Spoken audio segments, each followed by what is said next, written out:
There is a general understanding of what the deep state means. It doesn't mean it's absolute, but typically when people refer to the deep state, they believe it's more about intelligence agencies and the military-industrial complex formulating policy and plans for the government in the long term. The general idea is that when people work for an intelligence agency, they exist in that job throughout various administrations and can essentially sway things in certain directions. And look who's here, Jason Chaffetz, Fox News contributor.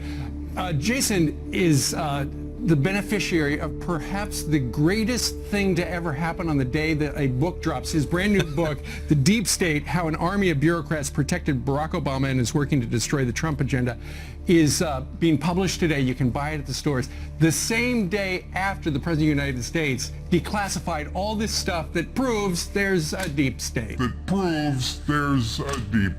You know, I went to Congress for 8.5 years, and when I got there, I didn't know what it was, but 8.5 years later, I'm here to tell you it is real. And there's a concerted effort by a number of people. They don't want to be exposed. They're brazen in their attacks. Imagine you run a business. You have appointed managers. You tell them what you want done. Your business thrives. However, some managers don't like the way you're running things, and they secretly undermine your decisions. They sabotage your business and claim they are your moral superiors. This is precisely what is happening right now to President Trump. A, quote, senior official within the administration writes anonymously in the New York Times that the president is impetuous, petty, and ineffective, and makes half-baked, ill-informed, and occasionally reckless decisions. That's their words, his words.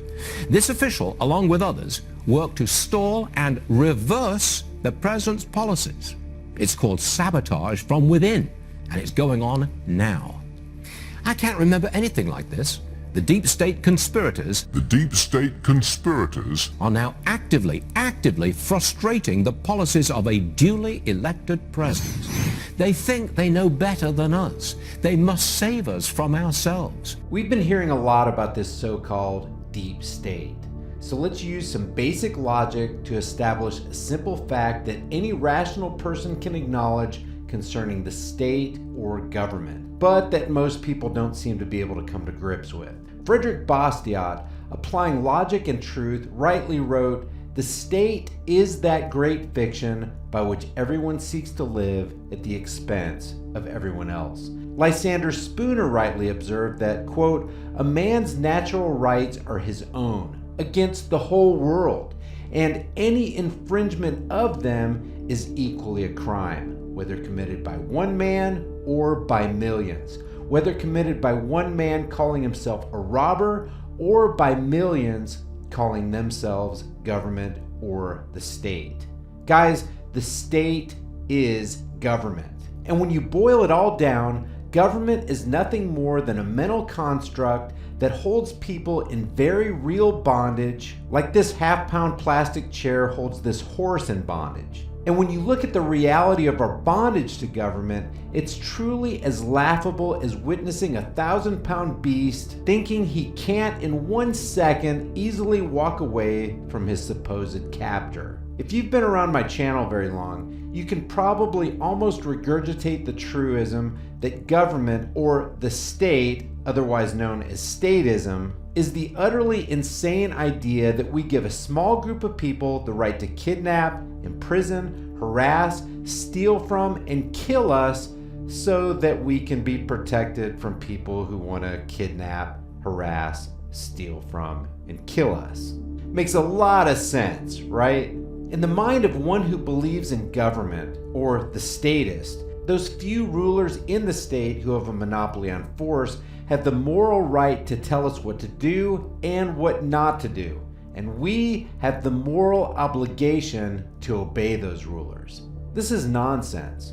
In other words, statism is the belief that some person or a group of people called government or the state has a higher claim over your life and property than you do. If this simple observation of the definition of the state is true, and logic and objectivity establishes that it is, then the state all by itself is the antithesis of individual liberties. If you boil it all down and strip away all the flowery language and deceptive doublespeak, the state is in the business of taking away your rights and selling them back to you. They codify commands which they like to call laws through the hocus-pocus religious action known as the legislative process. And all those laws, or the opinions of politicians, are backed by the threat of force. If you don't obey those commands, you will be punished. A cursory review of history shows that well over 250 million people have been killed as a direct result of the government they trusted. So the state legalizes gross immorality and therefore is your enemy, and you are its slave. If you don't think you're a slave to the state, try not coughing up your property taxes for the next couple years. Or try opting out of giving the IRS the money they forcefully demand from you. You'll find out real quick that you are indeed a slave. So if the state is already your mortal enemy, what the hell is the deep state? If you go to Google Images and type in deep state, this is what you'll get.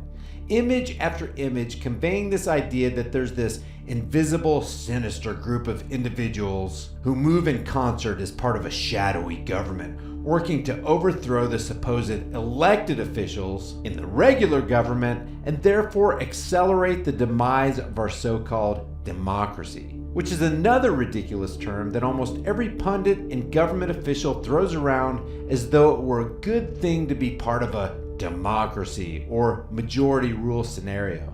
Even Benjamin Franklin quipped, "Democracy is two wolves and a lamb voting on what to have for dinner." Jefferson said, "A democracy is nothing more than mob rule, where 51% of the people may take away the rights of the other 49%. Also of democracy, Fisher Ames said, "It's a volcano which conceals the fiery material of its own destruction.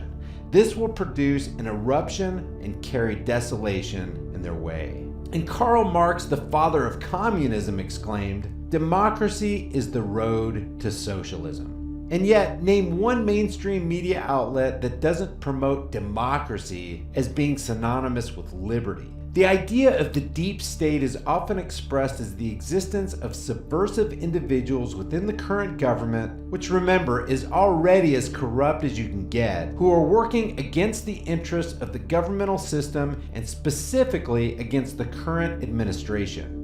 Even though the current administration, and I don't care if you're talking about the Nixon administration, Reagan, Bush, Clinton, Bush 2, Obama, or Trump, every administration has been wholly owned by the Rothschilds banking cartel and staked its claim of ownership back in 1913 through the Federal Reserve. They are the owners. If you want deep state, you don't have to look any further than the Fed, the domestic terrorist organization known as the IRS, and the well-established military-industrial complex. And let's not forget about the true owners of the Federal Corporation of the United States, Israel. Guys, the state is already our enemy, our mortal enemy. So my question to you is this: who the hell cares about the existence of a deep state if nobody's willing to do anything to stamp out the existence of the shallow state? Leave your thoughts for the world and the Google Thought Police in the comments section below. Guys, I don't know how much longer my channel will be around here on YouTube. Please take a minute and sign up to my email list. It's free, painless, and you'll get some cool stuff. Also, take another minute to subscribe to my decentralized, censorship-free BitChute and Steemit channels. All these links are in the description. I want you to know this: if my channel goes down, I'll still produce content for you guys through my website and through BitChute and Steemit. So make sure you stay connected through the email subscription link in the description below. Just watch the 45-second video on my website and you'll be all set. If you want to support my work on this channel, grab a shirt, snag a flashlight, or hit me up on Patreon and PayPal. I'll see you guys in the next video. Before you go, check out one of the most in-your-face, hard-hitting, conversation-starting shirt stores on the planet. Just by wearing one of these t-shirts, hoodies, tank tops, or cutoffs, and without saying a word, you can let people know that black rifles matter. You can inform the sleeping masses that fluoride is dumbing them down, that Google is a gulag-style censorship machine, that the Department of Homeland Security is merely security theater, that the NSA makes your private life their business, that the Grim Reaper supports everyone's troops, that we need to legalize freedom, that in life there are no excuses, that CNN is a communist news network, voting is the suggestion box of slaves, that 9/11 was a lie, and that all official stories should be questioned. Also, let people know we're in the middle of a full-blown sheepvolution, taxation is theft, the IRS is an immoral robbery service, cops enjoy protecting and serving the crap out of you, that the space you occupy is not a gun-free zone, and that gun-free zones are the most dangerous places on earth. Your purchase helps support more hard-hitting content on my censored channel. As of the recording of this video, I have over 90 designs. I take your requests for new designs, and I'm adding new ones every week, so check back often. The link to the store is in the description. Thank you for watching, and I'll see you guys in the next video.